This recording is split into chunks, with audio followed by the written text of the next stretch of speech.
The World Health Organization has found that for every death due to war in the world, there are 3 deaths due to homicide and 5 deaths due to suicide. Closer to home, in the United States, suicide was the 10th leading cause of death across all ages, ahead of homicide and HIV. Even as we discuss this topic, there will be 1 U.S. suicide every 16 minutes. Suicide is a serious threat and must be taken seriously, especially because these numbers are underreported.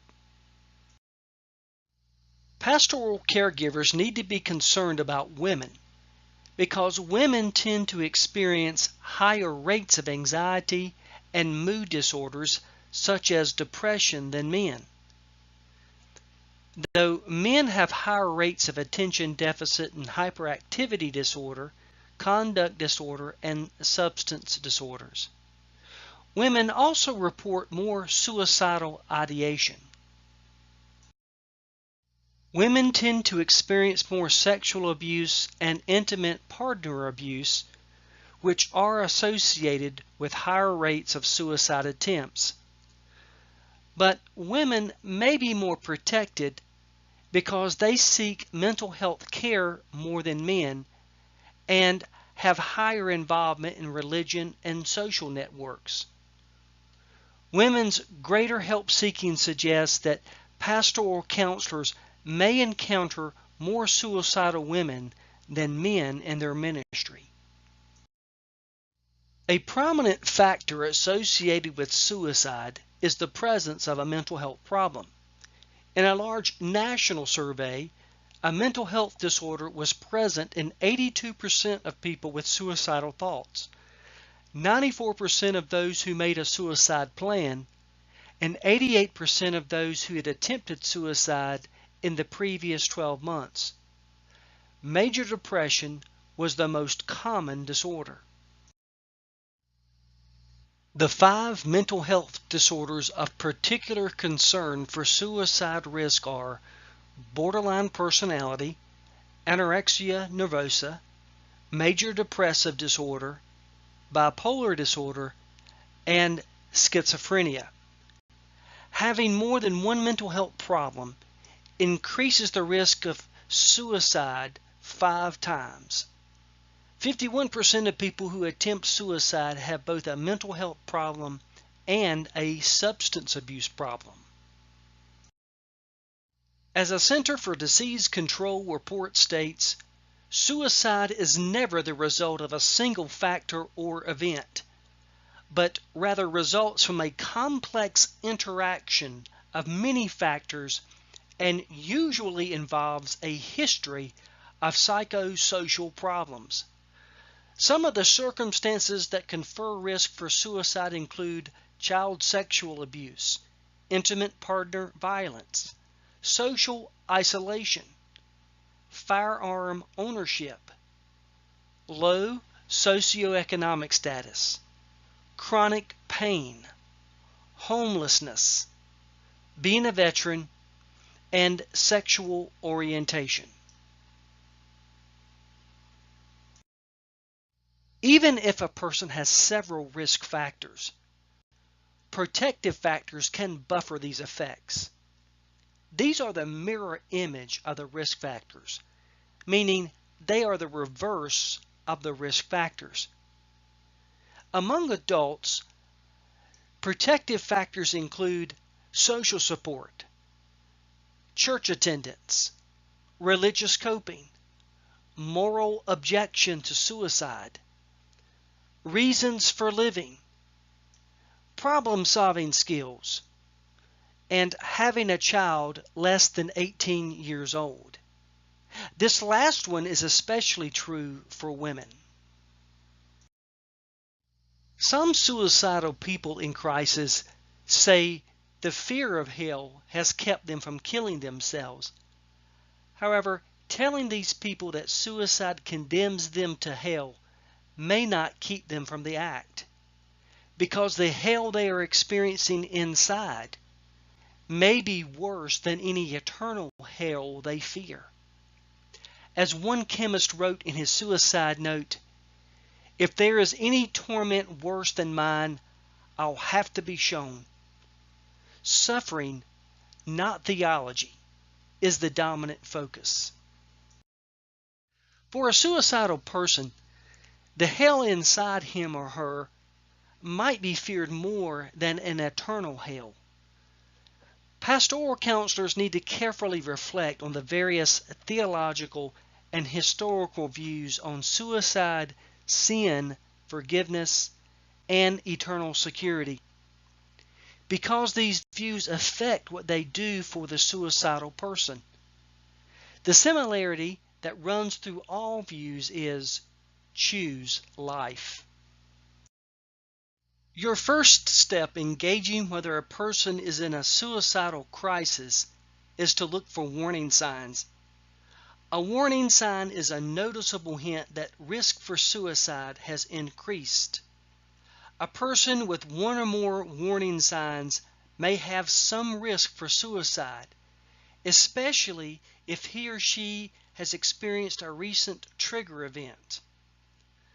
Some warning signs to watch for include talking about death, threatening self-harm, worsening mental health, a sudden mood change, a hoarding of pills, reckless behavior, poor hygiene, social withdrawal, and preparatory behavior, such as giving away prized possessions.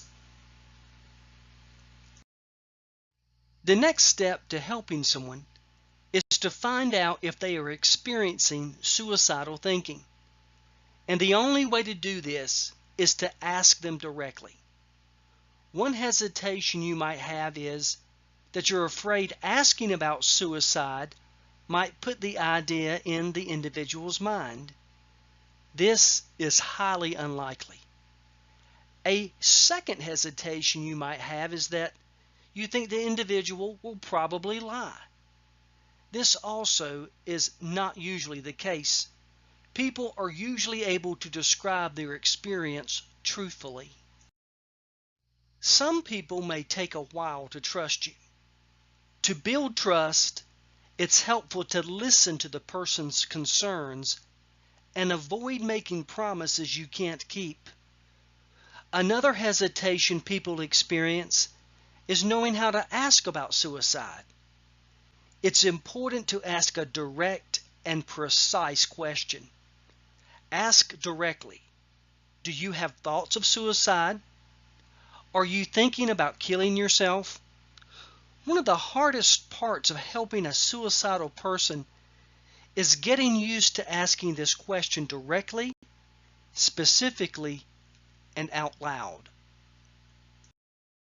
If someone says, "Yes, I have thoughts of suicide," your next step is to find out where they are on the suicide continuum.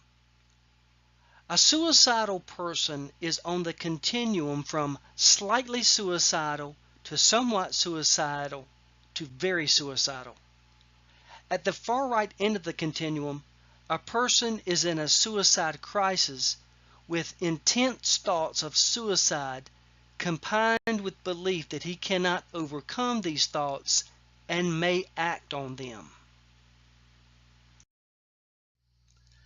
As someone moves closer to the very suicidal end of the continuum, the situation becomes more serious. On the less suicidal end of the continuum, the suicidal situation is serious, but less so.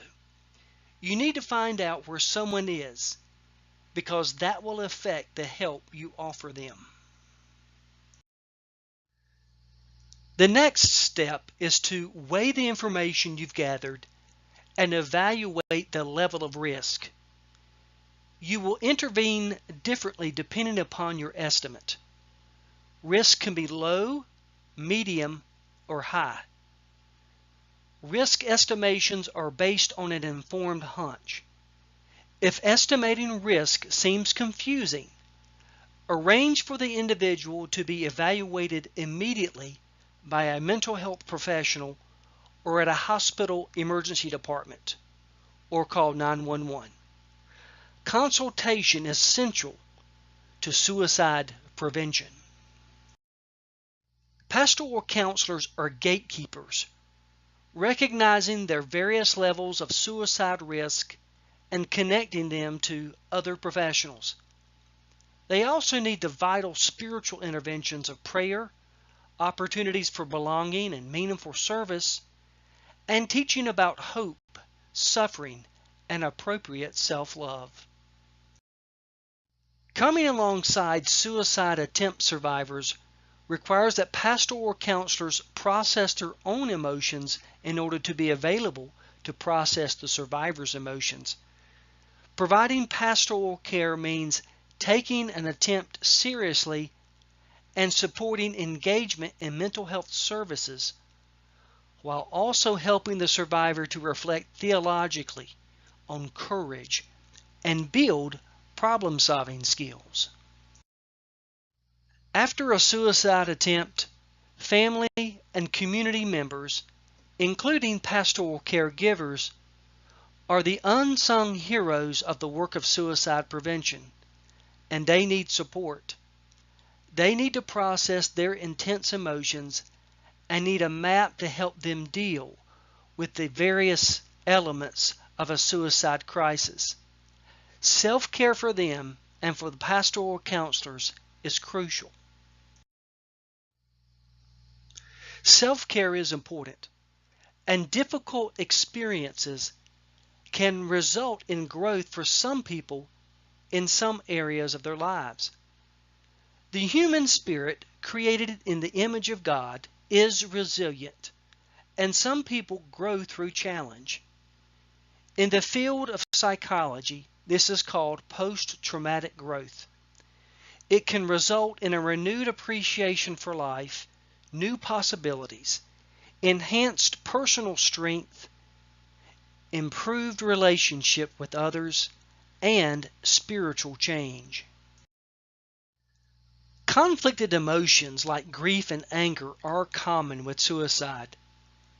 One author comments, "Suicide is particularly traumatizing because we do not know how to resolve our hurt and outrage.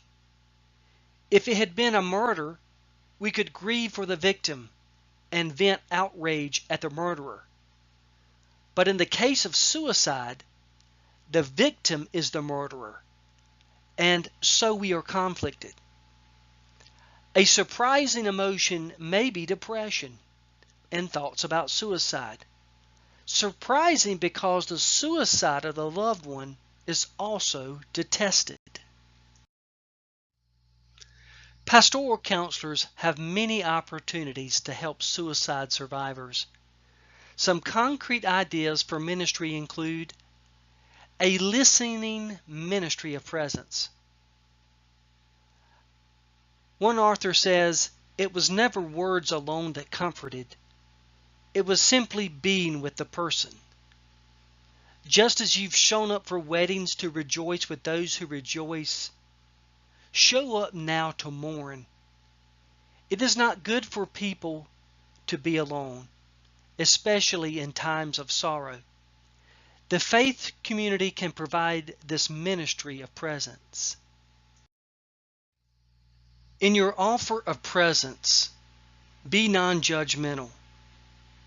One person says, "Survivors, particularly parents, are plagued by feelings of doubt and guilt without needing help from their relatives or friends." Matthew 7:1 says, "Do not judge." And Romans 2:1, "We are all sinners." Pastoral counselors bring their brothers and sisters' pain to God. Allow Christians to ask the hard questions about God and faith. One author writes, "Faith is a footbridge that you don't know will hold you up over the chasm until you're forced to walk out on it. Though it is hard to listen to, doubt may be the stepping stones to a broader picture of who God is. Suicide affects not only the family of the deceased, it affects the entire faith community. Pastoral caregivers face numerous complexities in a faith community after a suicide, such as how to balance talking openly about the death and respecting the family's wishes while maintaining the suicide contagion and clusters. Pastoral counselors manage the ripple effects in the community while dealing with their own reactions to suicide. Helping a faith community after a suicide is no small order. Getting training and partnering with others in the community decrease the pastoral counselor's burden. Pastoral counselors have unique competencies necessary in suicide prevention.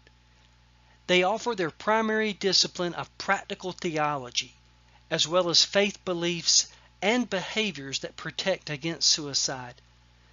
Pastoral counselors need to be prepared to be involved in suicide prevention, intervention, and postvention, because suicide already exists in the faith community.